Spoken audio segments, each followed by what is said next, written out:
तो हमारी इस कहानी की शुरुआत में हमें किसी की आवाज आती है कि इस पल में मुझे दो बातें समझ आईं।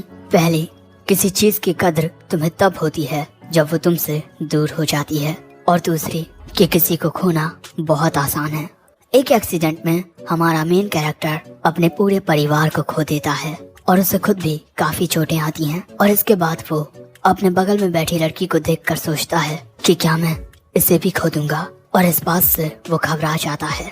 वो लड़की ये देखकर हमारे हीरो से कहती है कि मैं कहीं नहीं जाऊंगी, और ये बात सुनकर वो रोने लगता है। अब इसके कुछ वक्त बाद हमें इनकी क्लास का सीन दिखाया जाता है। लंच का वक्त होता है। एक लड़का आकर हमारे हीरो से कहता है, असानो प्लीज सॉकर प्रैक्टिस मैच में हमारी मदद कर दो। लेकिन असानो उन्हें मना कर देता है, और दोस्तों असानो ने इन्हें लगातार ये 10वीं बार मना किया है।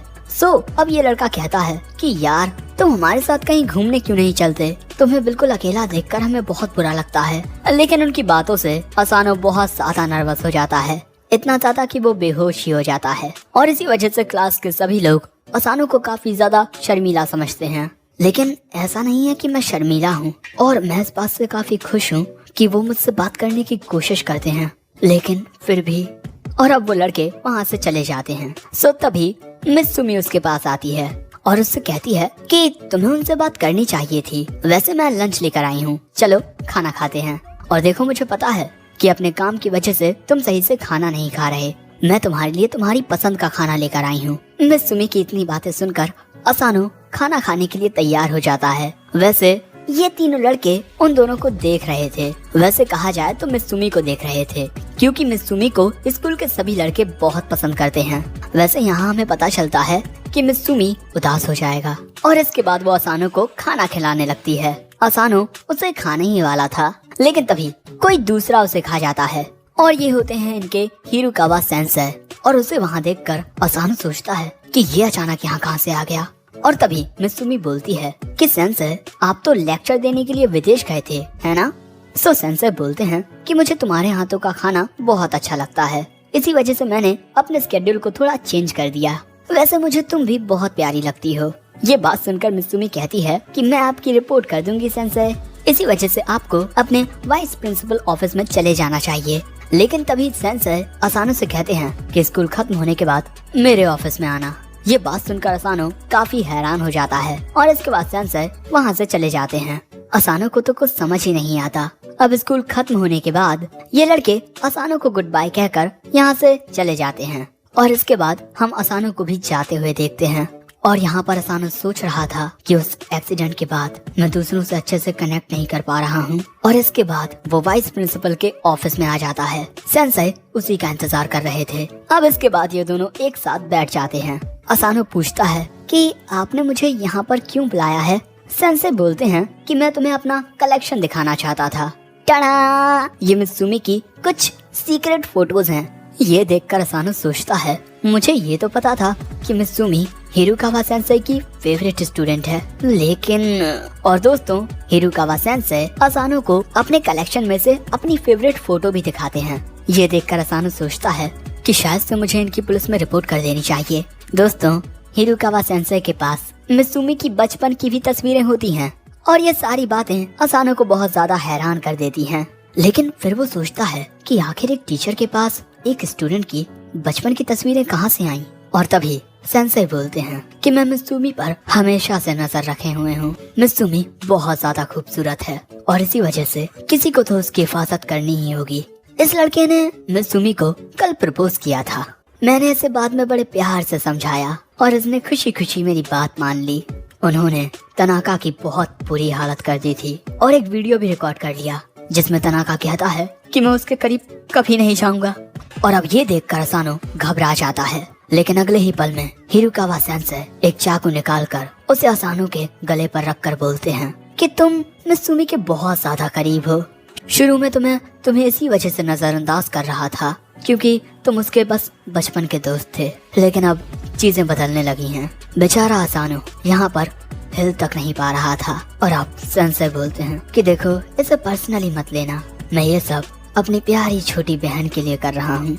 लेकिन अगले ही पल में उस जगह पर एक लड़की आ जाती है और वो आते ही वहाँ पर एक स्विच दबाती है जिससे काफी तेज रोशनी निकलने लगती है। और अगले ही पल में हिरुकावा सेंसेई देखते हैं कि असानो उनके बगल में नहीं होता। दूसरी ओर जब असानो अपनी आंखें खोलता है, उसे अपने सामने मित्सुमी और कई सारे लोग दिखाई देते हैं। और इन अजीब व गरीब लोगों को देखकर असानो बहुत ज्यादा घबरा जाता है और उनसे दूर हो जाता है। सो मित्सुमी कहती है कि अरे डरो मत। सो असानो मित्सुमी से पूछता है कि ये सारे लोग कौन हैं। सो मित्सुमी बताती है कि ये सारे उसके भाई बहन हैं और ये बात असानो को हैरान कर देती है। अब इसके बाद मित्सुमी बताती है कि ये मेरी बड़ी बहन है फुताबा, ये मेरे बड़े भाई शिंजो, ये मेरी बड़ी बहन शियोन और कैंगो, ननाओ और ये हमारा गार्ड डॉग गोलियत और हमारा पूरा खानदान जासूसी करता है। सच में ये सारी बातें तुमसे लगातार 10 सालों तक छुपाए रखना मेरे लिए बहुत मुश्किल था। सो असानो बोलता है कि तुम ये क्या बोल रही हो, मुझे कुछ समझ नहीं आ रहा। मित्सुमी कहती है कि सब कुछ तो बता दिया मैंने, हम सभी जासूस हैं। अब इससे असानो और परेशान हो जाता है और बोलता है कि शायद से तुम सभी प्रैंक कर रहे हो, है ना? जैसे ये गन ये पक्का नकली है। लेकिन जब वो गोली चलाता है तब उसे असलियत का एहसास होता है। अब ये सभी बोलते हैं कि जासूस होना तो बड़ी मामूली सी बात है। हाँ, वो बात अलग है कि हमारे परिवार को 4.8 की रेटिंग मिली है रिव्यू साइट्स पर। अब ये सारी बातें सुनकर असानो की हालत और भी ज्यादा खराब होने लगती है। और वैसे इनकी पॉपुलैरिटी का एक बड़ा राज है इनके बड़े भाई क्योइचिरो। ये हमारे घर के सबसे बड़े बेटे हैं और ये हमारे परिवार के बेस्ट जासूस हैं। ये सब जानकर असानो पूछता है तो फिर आपके भाई ने मुझ पर हमला क्यों किया? फुताबा बोलती है कि हमें कहीं से ये खबर मिली है कि मित्सुमी को कोई मारने की कोशिश कर रहा है। वैसे ये जानकारी हमें सोशल मीडिया से मिली है। असानो देखता है कि सोशल मीडिया पर इनके काफी सारे फॉलोअर्स हैं। और अब फुताबा बताती है कि काफी वक्त पहले क्योइचिरो की वजह से मित्सुमी को एक काफी गंभीर चोट आ गई थी और मित्सुमी के वो सफेद बाल उसी एक्सीडेंट की वजह से हैं। और इसके बाद इन सब का जिम्मेदार क्योइचिरो खुद को ठहराने लगा और फिर वो मित्सुमी को लेकर बहुत ज्यादा ऑब्सेस हो गया। उसने अपनी जॉब और अपना नाम बदल लिया ताकि वो मित्सुमी पर नजर रख सके। और इसके बाद उसने किसी को भी मित्सुमी के करीब नहीं आने दिया। और भले से ही वो तुमसे नफरत करता हो, लेकिन फिर भी मित्सुमी का चाइल्डहुड फ्रेंड होने की वजह से उसने तुम्हें कुछ नहीं किया। लेकिन अब उसके पास एक वजह है जिसके जरिए वो तुम्हें खत्म करना चाहता है। और अब फुताबा अपने भाई की ओर से माफी मांगती है। लेकिन तभी इनका अलार्म बजने लगता है क्योंकि क्योइचिरो यहाँ पर असानो को खत्म करने के लिए आ चुका है। लेकिन इन लोगों ने इस कमरे में आने के सभी दरवाजे लॉक कर दिए हैं। लेकिन ये सभी जानते हैं कि वो इस सब के बावजूद भी यहाँ तक पहुँच जाएगा और इसी वजह से ये उसका सामना करने के लिए तैयार हो जाते हैं। लेकिन इनके जीतने के चांसेस सिर्फ 30% हैं और ऐसा भी हो सकता है कि इनमें से कोई बहुत ज्यादा घायल हो जाए। अब यहाँ असानो और भी ज्यादा परेशान हो जाता है क्योंकि ये सब उसी की वजह से हो रहा है। सो मित्सुमी कहती है कि तुम इस बारे में इतना मत सोचो, ये हमेशा से हमारा फैमिली इशू रहा है। लेकिन तभी फुताबा बोलती है कि सिर्फ एक रास्ता है जिससे तुम बच सकते हो, तुम दोनों को शादी करनी होगी। और ये बात सुनकर असानो जो एक्सप्रेशन देता है वो इन सभी को काफी पसंद आता है। वैसे इनके परिवार में एक नियम है कि तुम अपने ही परिवार के सदस्य को नहीं मार सकते हो और हमारे परिवार में शादी करने के लिए बस तुम्हें ये रिंग एक्सचेंज करनी होगी। ये चेरी ब्लॉसम रिंग डबल बैंडेड होती है और इस तरह दोनों जन एक एक रिंग पहन सकते हैं और वो चाहकर भी इस रूल को नहीं तोड़ पाएगा। इस बारे में तुम दोनों क्या बोलते हो? ये बात सुनकर असानो सोचता है कि शादी मतलब परिवार और उसे फिर से उस एक्सीडेंट की याद आती है और वो डर जाता है। तभी मित्सुमी कहती है कि मैं असानो से शादी नहीं करूंगी, उसने अभी अभी अपना परिवार खोया है जिस वजह से उसका दूसरों से बात करना तो छोड़ो, सोना भी मुश्किल हो गया है। वो अपने परिवार को खोने के दर्द से गुजर रहा है और अगर हम उससे कहेंगे कि वो हमारे परिवार को ज्वाइन कर ले तो ये काफी क्रूर होगा। लेकिन ये बात सुनकर अचानक ही असानो के दिल में अजीब सा दर्द होने लगता है। वैसे दूसरी तरफ ये सभी अपने बड़े भाई से लड़ने के लिए तैयार हो जाते हैं। वहीं मित्सुमी असानो से कहती है, माफ करना, तुम हमारी फैमिली प्रॉब्लम में फंस गए। अब इससे पहले कि ये लोग कोई प्लान बना पाते क्योइचिरो वहाँ आ जाता है और बोलता है कि तुमने तो मुझे अकेला छोड़ दिया, किसी को पता नहीं चला कि वो कब यहाँ आ गया। और दोस्तों, क्योइचिरो इनके बिछाए हुए जालों से बचकर आया है। लेकिन तभी फुताबा कहती है कि आप इन दोनों से दूर रहो। क्योइचिरो बोलता है, हम नहीं जानते कि ये मित्सुमी के लिए कितना बड़ा खतरा हो सकता है और मेरी नजर में जब तक तुम्हारी बेगुनाही सिद्ध ना हो जाए तुम अपराधी हो। अब ये बात सुनकर फुताबा क्योचीरो की टाई पकड़कर उसे बहुत तेजी से घुमाने लगती है और इसके बाद सोफे में मार देती है। और इसके बाद ये सभी एक साथ मिलकर क्योचीरो से लड़ने लगते हैं, लेकिन इनके हमलों का क्योचीरो पर कोई असर नहीं होता। और इसके बाद क्योचीरो इन पर हमला करके ननाओ और शिंजो को दूर फेंक देता है और बोलता है कि मैं तुम सभी से लड़ना नहीं चाहता, बस उस लड़के को मेरे हवाले कर दो। लेकिन अगर तुम लोग मेरी बात नहीं मानोगे। और इसके बाद वो अपने हाथों से कुछ जाले निकाल लेता है।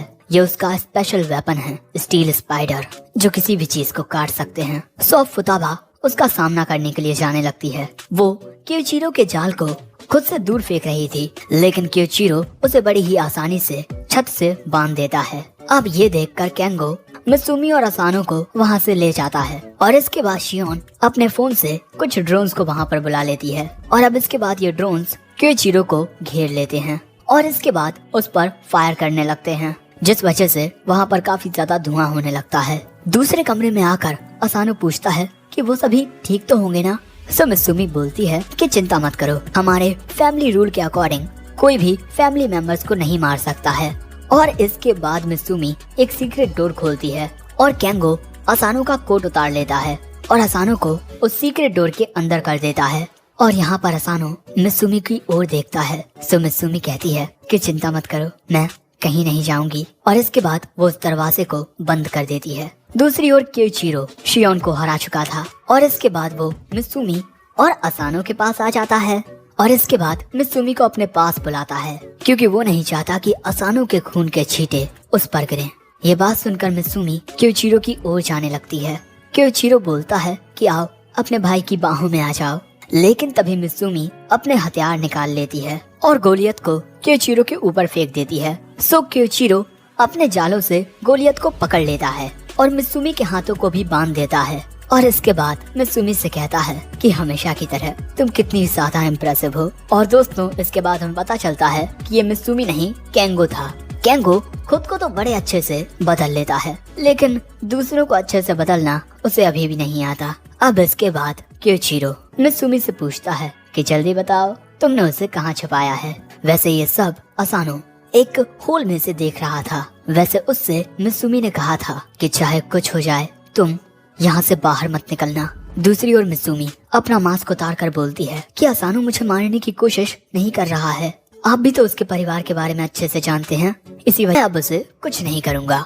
लेकिन मैं तुम्हें भी घर से बाहर नहीं जाने दूंगा, क्योंकि बाहर तुम पर खतरा हो सकता है और तुम्हारा बड़ा भाई होने की वजह से तुम्हारी हिफाजत करना मेरी जिम्मेदारी है। ना ही अब तुम घर से बाहर जाओगी, ना ही फोन चलाओगी और बाहर की दुनिया से खुद को अलग कर दोगी। तुम्हारा स्कूल, तुम्हारे दोस्त, उनका हंसी मजाक और उनका प्यार, मैं तुम्हें उन सब से बचा कर रखूंगा। जिस दिन वो एक्सीडेंट हुआ था उस दिन मैंने तुम्हें लगभग खो ही दिया था, लेकिन अब मैं तुम्हें कुछ नहीं होने दूंगा।